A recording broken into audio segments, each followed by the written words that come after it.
السلام علیکم ورحمۃ اللہ وبرکاتہ۔ بسم اللہ الرحمن الرحیم۔ عن ابی امامۃ رضی اللہ عنہ قال قال رسول اللہ صلی اللہ علیہ وسلم انا زعیم ببیت فی ربض الجنہ لمن ترک المراء وان کان محقا وببیت فی وسط الجنہ لمن ترک الکذب وان کان مازحا وببیت فی اعلی الجنہ لمن حسن خلقہ، رواہ ابو داود۔ حضرت ابو امامہ رضی اللہ تعالیٰ روایت کرتے ہیں کہ رسول اللہ صلی اللہ علیہ وسلم نے ارشاد فرمایا، انا زعیم، میں گارنٹی لیتا ہوں، میں ضمانت لیتا ہوں، ببیتن، ایک محل دلوانے کی، فی ربض الجنہ، جنت کے ایک کنارے میں۔ وہ آپ فرما رہے ہیں کہ میں جنت کے ایک کنارے میں، جنت کے کونے میں ایک محل دلوانے کی گارنٹی لیتا ہوں، میں اس کا گارنٹر ہوں، میں ذمہ داری لیتا ہوں، ضمانت لیتا ہوں۔ کس شخص کے لیے؟ لمن ترک المراء وان کان محقا، اس شخص کے لیے جو لڑائی جھگڑا چھوڑ دے اگرچہ وہ حق پر ہی کیوں نہ ہو۔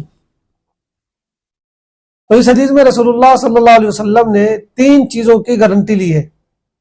یا یوں کہہ لیجئے کہ حضور پاک علیہ الصلوۃ والسلام نے تین وعدے فرمائے ہیں۔ تو پہلا وعدہ آپ کا یہ ہے، پہلی گارنٹی آپ کی ہے کہ جو شخص حق پر ہوتے ہوئے بھی، یہ جانتے ہوئے بھی کہ میں صحیح ہوں،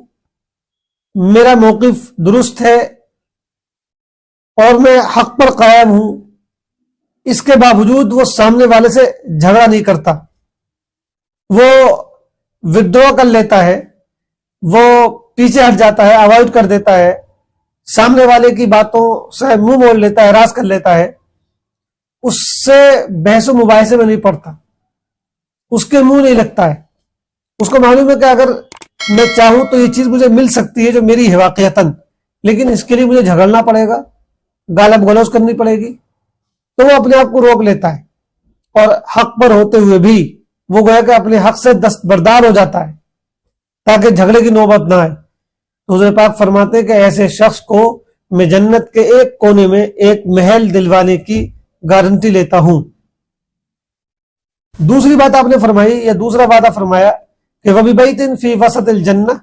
لِمَنْ تَرَكَ الْكَذِبَ وَإِنْ كَانَ مَازِحًا، میں جنت کے درمیانی درجے میں ایک گھر دلوانے کی گارنٹی لیتا ہوں اس شخص کے لیے جو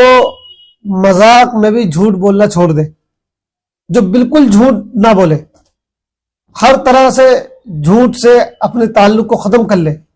حتیٰ کہ مزاح میں بھی، مذاق میں بھی، دل لگی کے طور پر بھی، کامیڈی کے طور پر بھی وہ جھوٹ بولنا بند کر دے۔ تو ایسے شخص کو میں جنت کے درمیانی حصے میں ایک محل دلواؤں گا، ایک گھر دلواؤں گا، یہ میرا وعدہ ہے۔ آج کل ہم ذرا سی باتوں پر جھوٹ بولتے ہیں، مختلف بہانوں سے جھوٹ بولتے ہیں، اور دوسروں کو ہنسانے کے لیے کامیڈی کے طور پر جھوٹ بولنا تو بہت عام ہو گیا ہے، یہ ایک فیشن بن چکا ہے، ایک ٹرینڈ ہو گیا ہے کہ لوگ جو ہے اس طرح کی چیزیں بناتے ہیں، پیش کرتے ہیں جن میں بلا وجہ میں جھوٹ بولا جاتا ہے تاکہ دوسرے لوگوں کو ہنسی آ سکے، دوسرے لوگوں کو وہ انٹرٹین کر سکے۔ تو دیکھیے اگر اس طرح کی کوئی حرکت کرتا ہے تو یہ بہت ہی خطرے کی بات ہے۔ جھوٹ چاہے مذاق میں ہو چاہے سنجیدگی کے ساتھ ہو، جھوٹ ہے اور اس کا وبال بہت زیادہ ہے۔ تو حضور پاک فرما رہے ہیں کہ جو مذاق میں بھی جھوٹ نہ بولے، اور ظاہر بات ہے جب وہ مذاق میں بھی جھوٹ بولنا چھوڑ دے گا تو مطلب یہ ہے کہ کسی بھی طرح وہ جھوٹ نہ بولے، ہر طرح کے جھوٹ کو وہ چھوڑ دے، تو اس کو جنت کے درمیانی حصے میں ایک گھر دلوانے کی ذمہ داری لیتا ہوں۔ اور تیسری بات آپ نے فرمائی وَبِبَيْتٍ فِي أَعْلَى الْجَنَّةِ لِمَنْ حَسَّنَ خُلُقَهُ، اور میں جنت کے اعلیٰ درجے میں ایک محل دلوانے کی گارنٹی لیتا ہوں اس شخص کے لیے جو شخص اپنے اخلاق اچھے کر لے۔ اس حدیث میں دو تین باتیں قابل غور ہیں۔ سب سے پہلی چیز تو یہ، اس حدیث سے یہ پتہ چلتا ہے کہ جنت کے مختلف درجے ہیں، نچلا درجہ، درمیانی درجہ اور اعلیٰ درجہ۔ تو گویا کہ جنت میں مختلف درجات ہیں۔ اور دوسری بات یہ پتہ چلی کہ لوگ ان مختلف درجوں میں اپنے اعمال کے اعتبار سے جائیں گے۔ کسی کو جنت کا نچلا درجہ ملے گا اس کے عمل کے اعتبار سے، کسی کو جنت کا درمیانی درجہ ملے گا اس کے عمل کے اعتبار سے، اور کسی کو جنت کا اعلیٰ درجہ ملے گا اس کے اعمال کے اعتبار سے۔ اور تیسری بات یہ پتہ چلی کہ جھوٹ چاہے مذاق میں کیوں نہ ہو وہ گناہ ہے اور وبال ہے، اور جھوٹ میں بھی مذاق اگر کوئی بولنا چھوڑ دیتا ہے تو اس کو یہ فضیلت حاصل ہوتی ہے۔ اور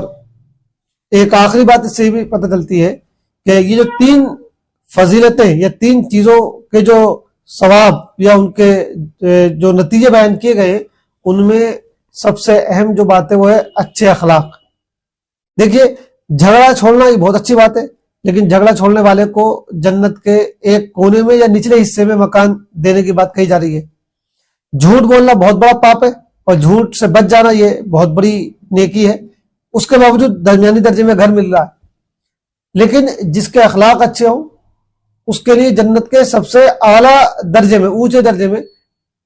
محل کی اور گھر کی بات ہو رہی ہے، تو سب سے اعلیٰ جو درجہ ہے وہ اچھے اخلاق ہیں۔ تو اچھے اخلاق میں صرف یہی نہیں کہ دوسروں کو جھک کر سلام کر لیا جائے، مسکرا کر ملاقات کر لی جائے، ہاتھ ملا لیا جائے، یہ بھی اچھے اخلاق ہیں۔ اصل جو اچھے اخلاق ہیں وہ دراصل باطنی کیفیات کا نام ہے، جو اندرونی کیفیت ہوتی ہے، باطنی کیفیت ہوتی ہے، جو جذبات و احساسات ہوتے ہیں، جب وہ ٹھیک ہو جاتے ہیں تو پھر گویا کہ اخلاق اچھے ہو گئے، پھر ان کا نتیجہ یہ ہوتا ہے کہ اعمال بھی اچھے ہوتے ہیں۔ مثال کے طور پہ حسد ہے، یہ ایک جذبہ ہے، یہ برے اخلاق میں آتا ہے، لیکن وہی اگر ہم کسی کے لیے اچھا سوچتے ہیں، خیرخواہی کی بات سوچتے ہیں، کسی کا فائدہ اور بھلا سوچتے ہیں، تو یہ اچھا جذبہ ہے، یہ اچھے اخلاق میں آ جاتا ہے۔ ٹھیک ہے، ایسے ہی جو ہے کنجوسی ہے، تو کنجوسی اصل تو دل کے ایک جذبے کا نام ہے،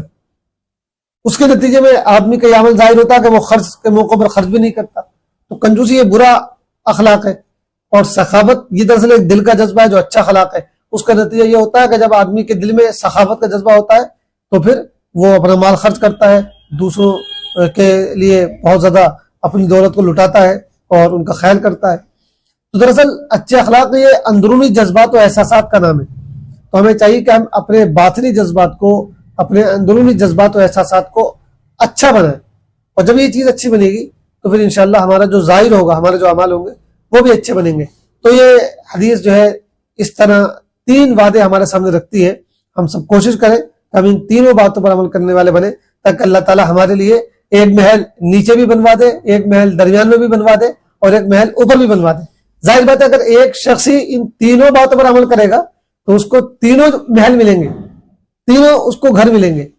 نیچے بھی، درمیان میں بھی اور اوپر میں بھی، پھر تو مزے مزے ہوں گے۔ اللہ تعالیٰ ہم سب کو عطا فرمائے، آمین۔ والسلام علیکم ورحمۃ اللہ وبرکاتہ۔